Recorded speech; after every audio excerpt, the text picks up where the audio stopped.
Hey everybody, and welcome to Whiteboard Medicine. We appreciate you checking out the video. Here at Whiteboard Medicine, our goal is to create medical education content for all types of interested learners. That includes videos, practice questions, study resources, and much more. We would love for you to join our community by subscribing, hit that bell button. We're also working to build a high-yield Patreon page. It's going to be full of practice questions, video outlines, notes, commercial-free content, and much more. None of these videos are intended to be acted upon as medical advice. Please pause the video here and read this disclaimer in its entirety. Today we're going to be talking about the oxygen-hemoglobin dissociation curve. To understand that, though, we're going to dive into what makes up the oxygen content in the blood, including the partial pressure dissolved oxygen, hemoglobin, oxygen saturation. We're going to talk about how that oxygen is delivered to tissues, how carbon dioxide is exchanged within those tissues. We're going to talk about hemoglobin, the different hemoglobin subunits, tense and relaxed hemoglobin cooperativity, the interactions between the lungs and the tissues. And then finally, we're going to go into the curve itself. We're going to talk about right shift, left shift, what that means, what triggers that. And at the end, we'll maybe talk about some practice questions if anyone still has interest at that point. So stick around. With no further ado, let's dive in. So the oxygen-hemoglobin dissociation curve is a critical concept, both while learning medicine as well as practicing it. It all starts, though, with how oxygen is delivered to the tissues, and that's where this graphic comes in. What we're drawing here is the circuitry of oxygen delivery within the body. And that circuitry is the vascular system, or the blood vessels. So what we have on this side is the arteries, or arterioles, but we'll just say arteries for short. In the middle here, we have the capillaries, and then on this right side, we have the veins or venules. And what happens is oxygenated blood travels on hemoglobin. Hemoglobin is in red blood cells, right? So this is a red blood cell. All these are red blood cells. And within red blood cells, they all have hemoglobin molecules, right? And that's the green. And you can imagine all the hemoglobin. Each red blood cell actually has hundreds of millions of hemoglobin molecules. And these hemoglobin molecules carry oxygen, and we'll have oxygen be the yellow, right? So within the arteries, you have oxygen on your hemoglobin molecules within your red blood cells. The other thing you have, and we're going to talk about this as time goes on, the other thing you have is dissolved oxygen. And this is oxygen that's just dissolved within the arterial blood. And those are your two main components of the arterial oxygen content in the blood. So when blood travels through the lungs, it goes back into the heart and then into the arteries. And the arteries pumps blood throughout the whole body. But exchange of gas, oxygen delivery to the tissues, and carbon dioxide clearance doesn't happen in these big arteries like the aorta or carotid arteries or femoral arteries, if you've heard of any of those. Oxygen and gas exchange occurs in the capillaries, this kind of much smaller subunit. So the hemoglobin oxygen travels through these arteries, all right? It then gets into smaller arteries called arterioles, and these arterioles then go into capillaries. And capillaries are very, very small blood vessels that are all intertwined within the tissues, microscopic small blood vessels. And they're more porous. And because they're more porous, oxygen, O2, can leak out of the capillaries into the tissues, and that's what these green stack of cells represent, into the tissues, and then oxygenate those tissues. All right, and this happens, all throughout the capillaries. Oxygen comes out, it then can get into the tissue, so the tissues can use oxygen.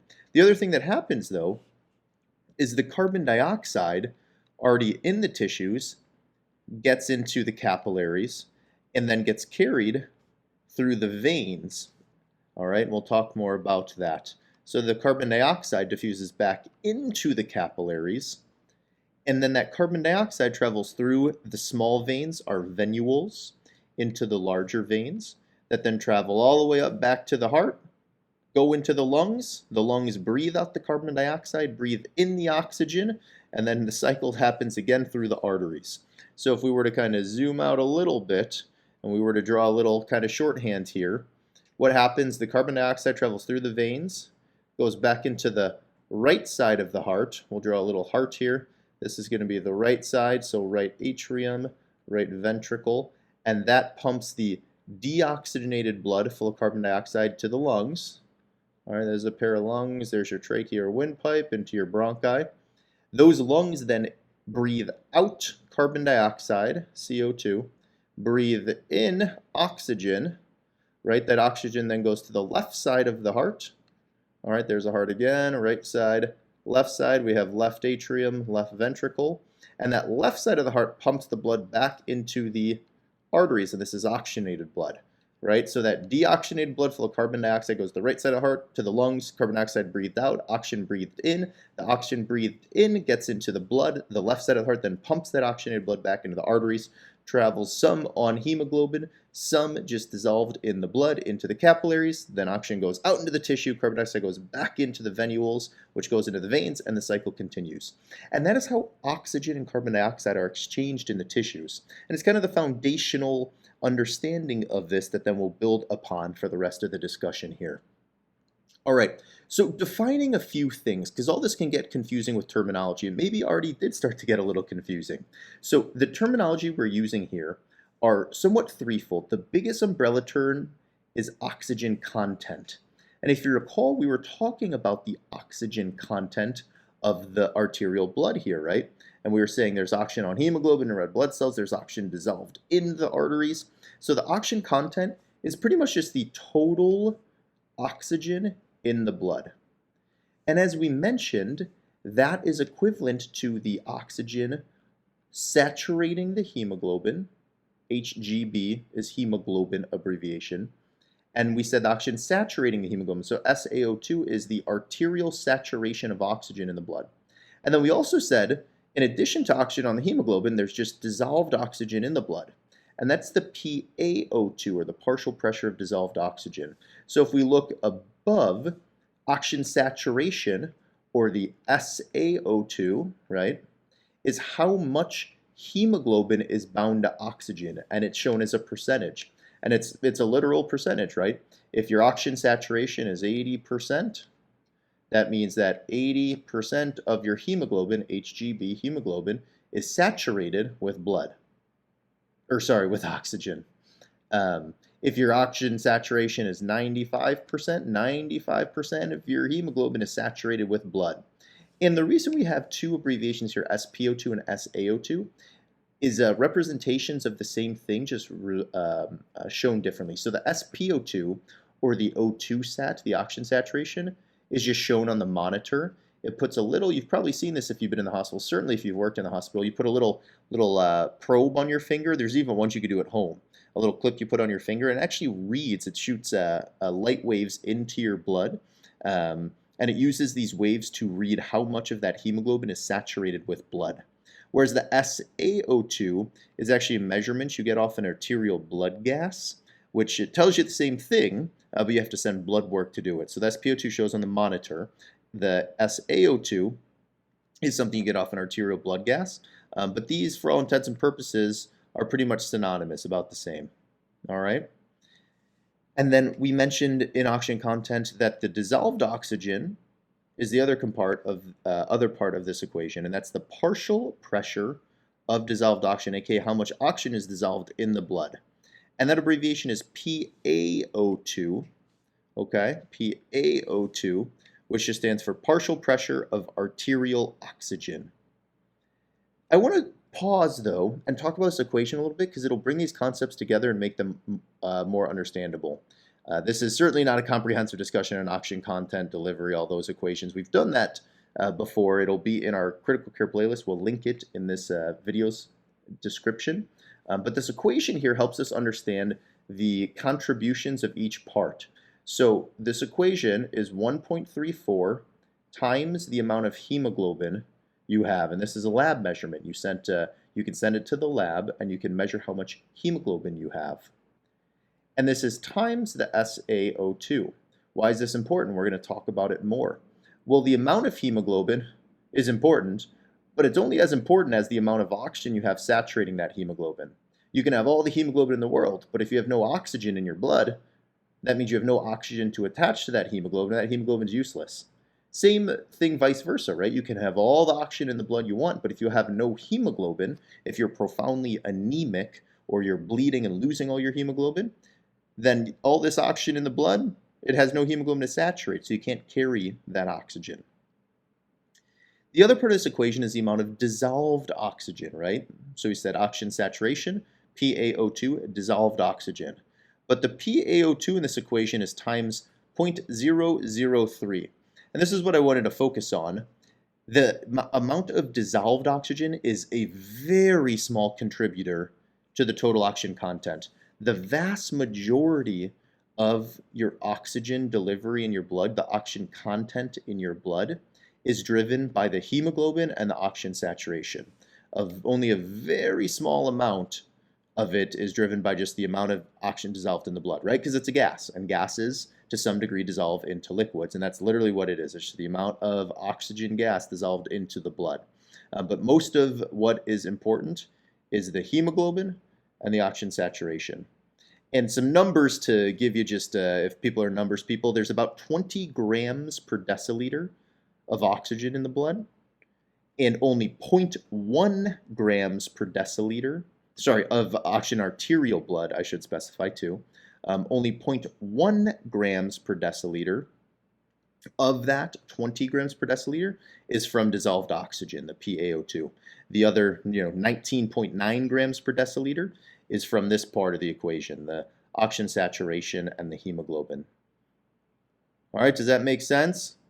So remember, this up here now, we talked about the oxygen content, so O2 content is going to be the hemoglobin in red blood cells, right, with the oxygen saturation, the oxygen saturating that hemoglobin. That's going to be the vast majority of the contributor, with a small contribution to the dissolved oxygen, just the dissolved oxygen gas within the blood. It goes into the capillaries. It diffuses a bunch of oxygen out of the blood. Carbon dioxide goes into the veins, and that gets delivered back. So remember, the O2 content in the arteries is much higher than the O2 content in the veins. Some numbers a lot of people say, as we mentioned, 20 grams per deciliter of oxygen in the arteries, and about 15 grams per deciliter of oxygen in the veins that return.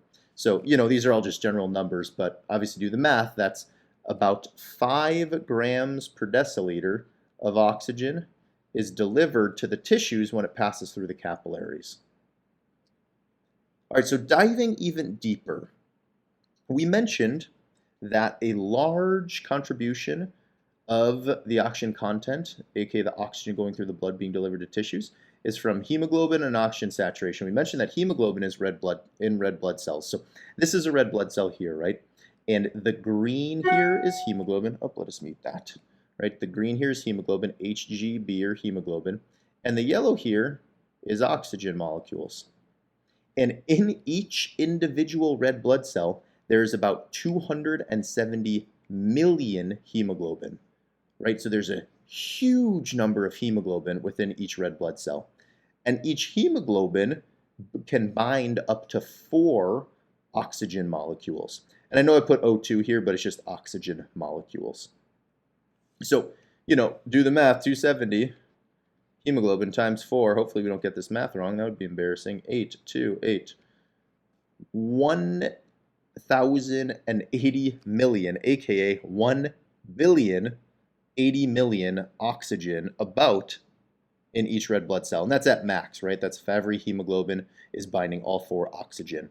So if we zoom in to a hemoglobin, right? So if we just zoomed into a singular hemoglobin and kind of put the microscope on it and took a look, what you would see is each hemoglobin molecule has 4 binding sites, right? One, I don't want it that thick. That's not helpful for anyone. 4 binding sites. 1, 2, 3, 4. And there's actually 2 different subunits of hemoglobin in adults. There's the beta subunits, there's 2 of them, and then the alpha subunits, there's 2 of them. And they behave slightly different. We're not going to dive into it in this video, but we will in an upcoming video.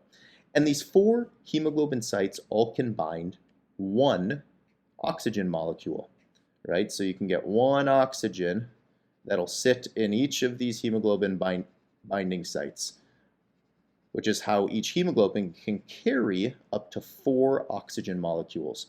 But the body over time has evolved to be somewhat smart with this, because not every hemoglobin is going to have 3 oxygens, because at some point you want that hemoglobin to deliver the oxygen to the tissues. That's the whole point, right? There's no use of hemoglobin having just the oxygen and floating around with the oxygen on there. It needs to deliver it. It needs to offload or unload that oxygen molecule to the tissues, right? Because tissues need oxygen to produce energy and ATP and all that good stuff. You can't survive without it. None of us can. So there's a lot of mechanisms the body has put in place to help hemoglobin unload or deliver the oxygen molecules at the right time, because at the same time, you also need the hemoglobin molecule to load or bind oxygen molecules at certain times too, right? You need the hemoglobin to pick up the oxygen at the right time, and then you need it to deliver the oxygen at the right time. And if you're not doing this, you're not able to get the tissues oxygen. And that gets into some additional verbiage you'll hear, and that's tense and relaxed. All right, so there's a conformation of hemoglobin called tensed, and there's a conformation called relaxed. Hemoglobin in its tense form has low affinity for oxygen, or it is prone to unload or deliver that oxygen. So tense has low affinity. It's too tense. It doesn't want to pick any oxygen up. Whereas relaxed has high affinity, or it wants to load that oxygen or bind onto that oxygen. So this, in more medical terms, would be high affinity for oxygen, whereas tense is low affinity.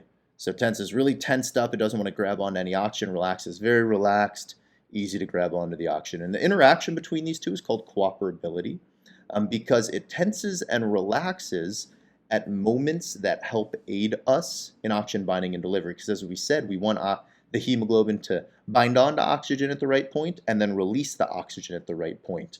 And those points are controlled by a number of things, but one of those things is related to kind of the lung tissue interface here. So this is our green cells. It represents tissue. These are the lungs we drew.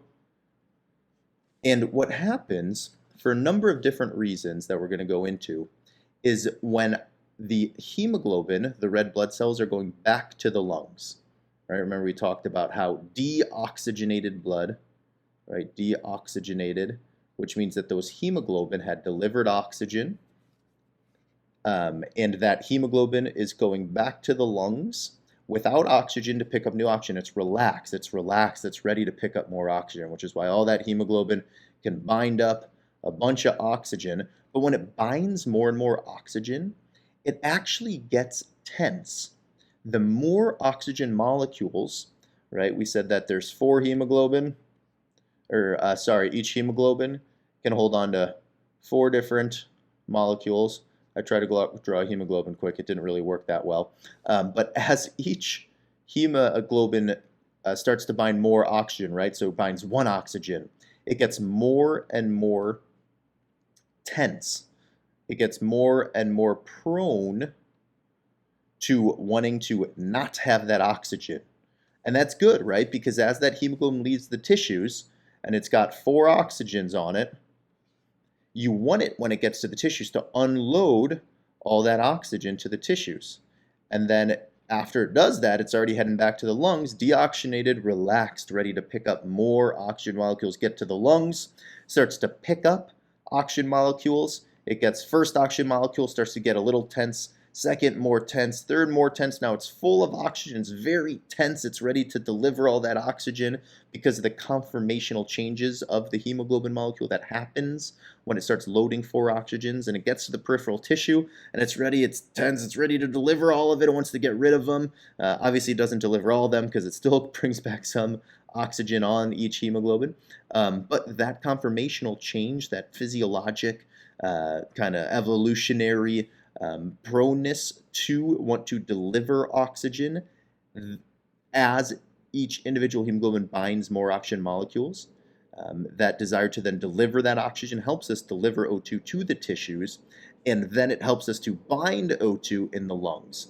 So if we were to put that in graphical form, we're going to talk more about it in a second after we start to talk about the curve itself, right? We're going to talk about it down here with right shifts, left shifts, and what have you. But first I want to introduce the curve, the reason that we're having this whole discussion, and that is the oxyhemoglobin dissociation curve, right? So the oxyhemoglobin, also known as the oxygen hemoglobin, but oxyhemoglobin dissociation curve. And that is what is represented right here.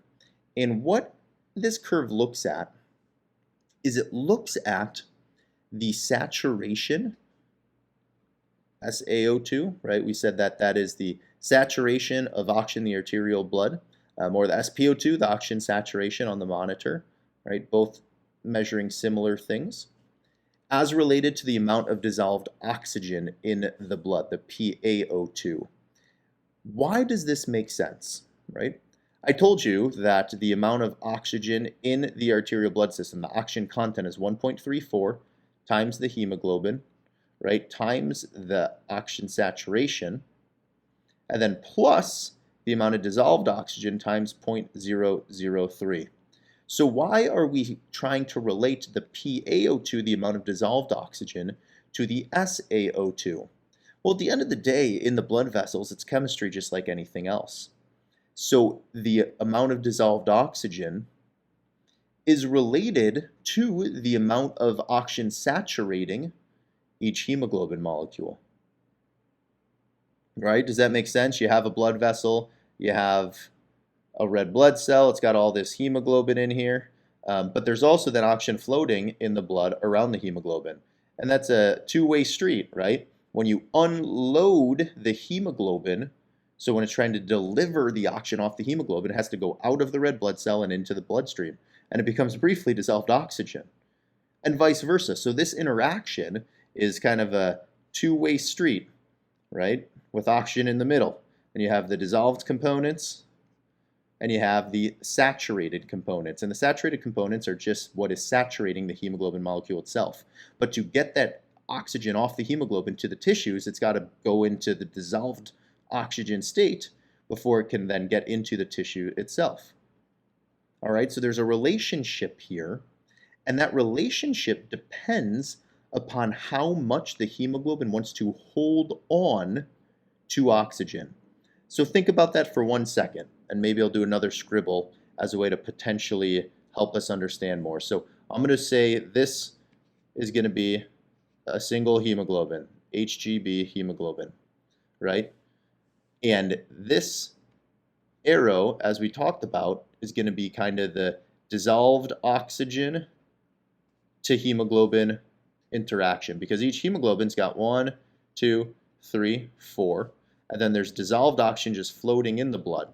And then the other part of this is it wants to go into the tissue. That's where it wants to get the oxygen. And that's where the oxygen is useful in the tissue, so they could use it the tissue can use it to create energy.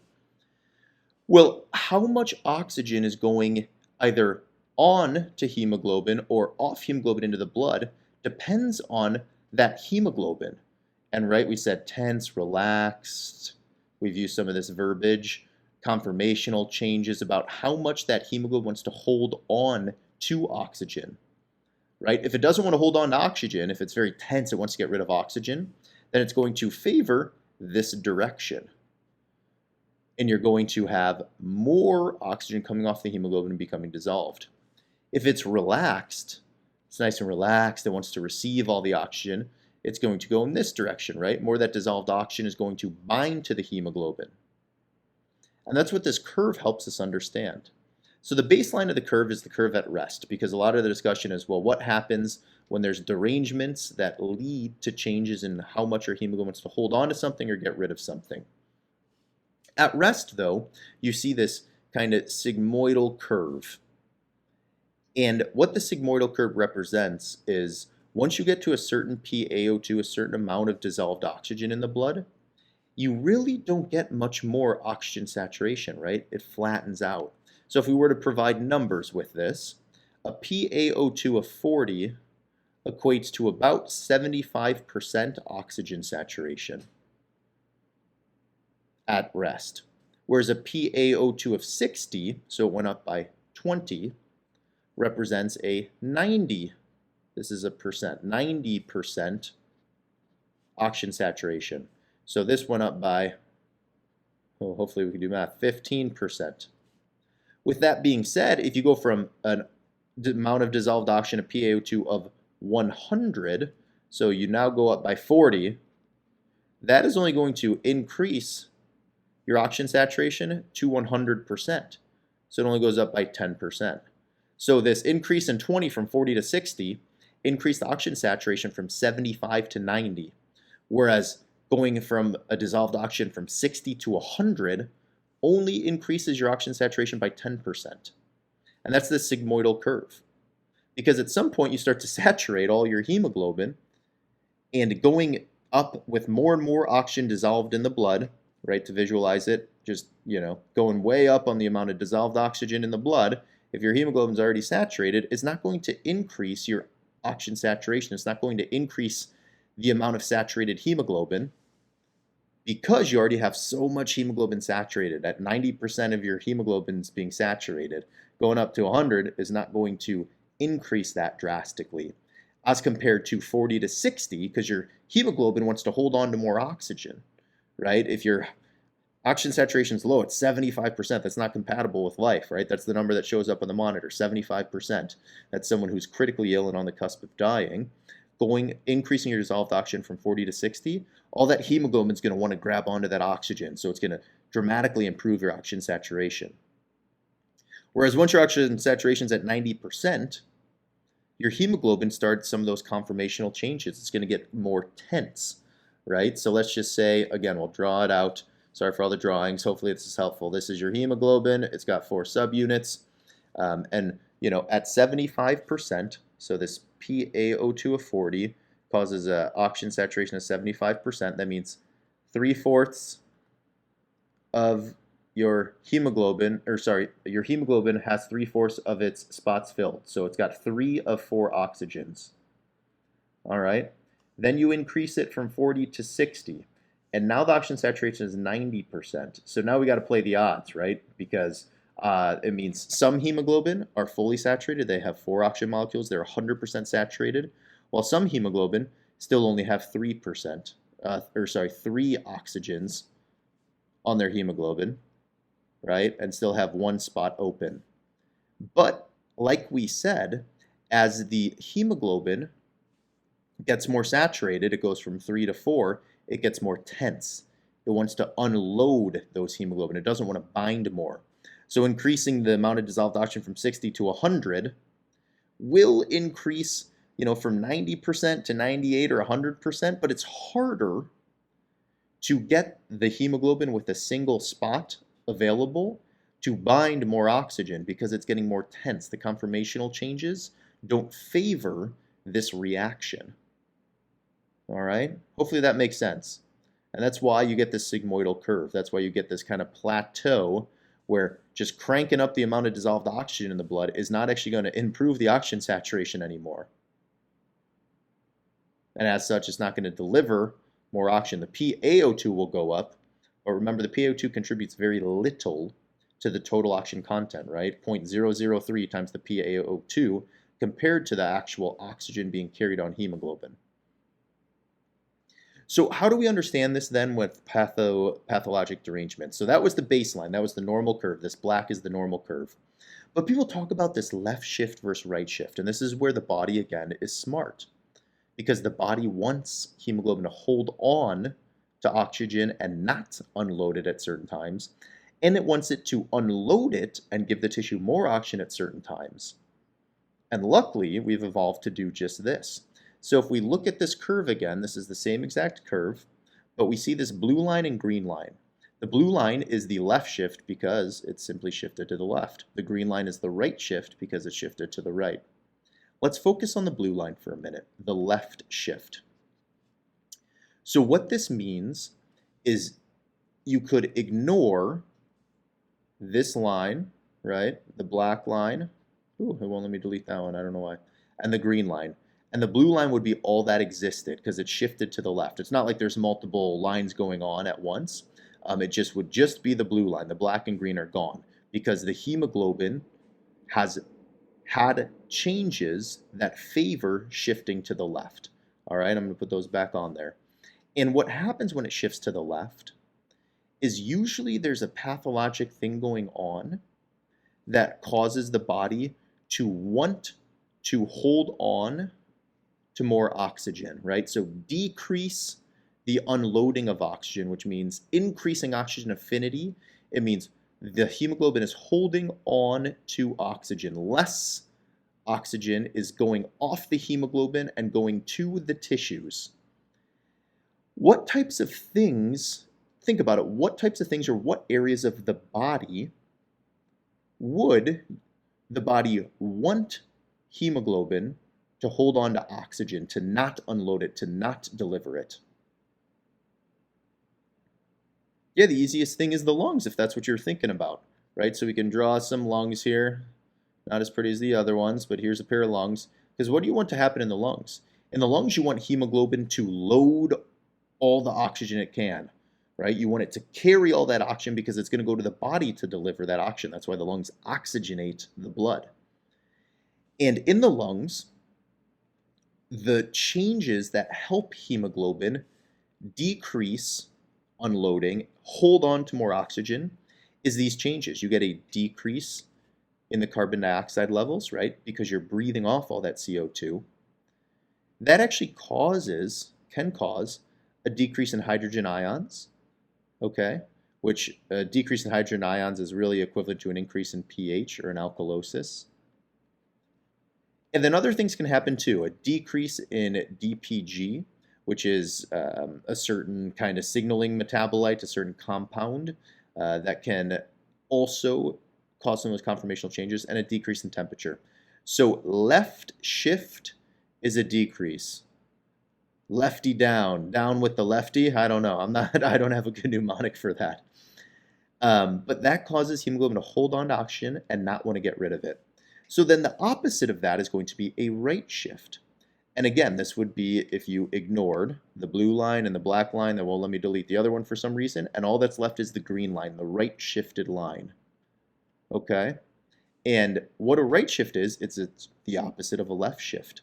A right shift, the body wants to decrease, this should actually say unloading, not loading. It wants to increase the unloading of oxygen, decrease oxygen affinity, which the translation there, another way to say this would be more oxygen gets delivered to the tissue and hemoglobin lets go of the oxygen. It unloads it, it delivers it to the tissue. So what pathophysiologic times would you want that to happen? Yeah, good. I mean, the things that we have talked about in the past. So if the hemoglobin is at the tissues, right, that's when you want it to unload more of that oxygen. And the things that happen at the tissues are an increase in carbon dioxide, right? Because those tissues are doing work. They're producing carbon dioxide. That increase in carbon dioxide increases hydrogen ions, which really is equivalent to an acidosis or decrease in the pH. Increase in temperature, because those muscles are doing thermal work. They're contracting and relaxing, increasing the thermal temperature in that area, increasing carbon dioxide, which then causes an acidemia, and then an increase in DPG as well. So all those things are going to shift this curve to the right and cause oxygen to cause hemoglobin to unload their oxygen, deliver it in the tissues. So if you zoomed in, what that looks like, right, if this is our tissues in our capillary beds, right, these tissues are doing work, and these tissues are increasing their temperature, doing thermal work, increasing their carbon dioxide because you produce carbon dioxide when you do work. That increase in carbon dioxide increases hydrogen ions, aka decreases pH or causes an acidosis. Those are all equivalents. And all those things then favors this hemoglobin to let go of its oxygen, to diffuse that oxygen into the tissues, right? And all of that then helps oxygen delivery into the tissues. If you were to take this a step farther, there's some pathologic things that can occur too, right? If you're really sick and you have fevers and you're hot, that's going to help your hemoglobin unload oxygen, deliver more oxygen to your tissues, right? Because you're in this high metabolic state, you got an infection or you're sick or something's going on, right? So the temperature does increase a little bit with just normal muscular work, but also if you're sick, if you have sepsis, you're infected somewhere, right? That can cause more oxygen delivery, right? If you're low on energy, that can prompt the production of DPG, right? And the DPG, if you're low on energy, you want to deliver more oxygen to create more energy, right? Acidosis can be from high SaO2, but can also be from being sick too, right? So if you're sick and you have a lactic acidosis or you have some kidney injury, all that can prompt more delivery of oxygen to the tissues, right? So all these things happen when our muscles are just exercising and doing work, but it can also happen sepsis, acidemia, right? Exercise we talked about. All these things help our hemoglobin release oxygen to the tissues. Really impressive kind of evolutionary advantage there in that sense of the word. There are some pathophysiologic things that can cause our hemoglobin to hold on to oxygen even though our bodies would want it to be delivered. The biggest one that you'll see is carbon monoxide poisoning, because carbon monoxide doesn't allow hemoglobin to release those oxygens. It binds to the hemoglobin molecule, and when it binds, it then doesn't allow it to release the oxygens in the same way. Fetal hemoglobin, which is a special kind of hemoglobin, right? We said our hemoglobin in adults have 2 alpha subunits and 2 beta subunits. Well, fetal hemoglobin is a kind of totally different beast, and that fetal hemoglobin tends to hold on to oxygen more, right? And that makes sense because you're trying to get oxygen to the fetus with mom, circulation, all sorts of stuff. And then methemoglobinemia as well. Sickle cell does tend to cause a right shift. So sickle cell, right, that changes our hemoglobin conformation too. So there are some pathophysiologic things specific to hemoglobin itself that can lead to a right or left shift. So hopefully that was helpful. Obviously the topic is complex. We did want to say that this concept is known as Bohr's law, right? And we'll probably do a video on Bohr's law specifically, so stay tuned for that. Once we do, we'll link it in this video's description. But this concept's called Bohr's law. So hopefully that was helpful. Let us know what thoughts, comments, questions you have down below. Certainly check out our other content if you would. We'd love to see your thoughts. Lots of good discussions on physiology and all the different organ systems. Subscribe, hit the bell button, check out our Patreon page. We'd love the support. In any case, stay well, keep learning. We'll see you next time.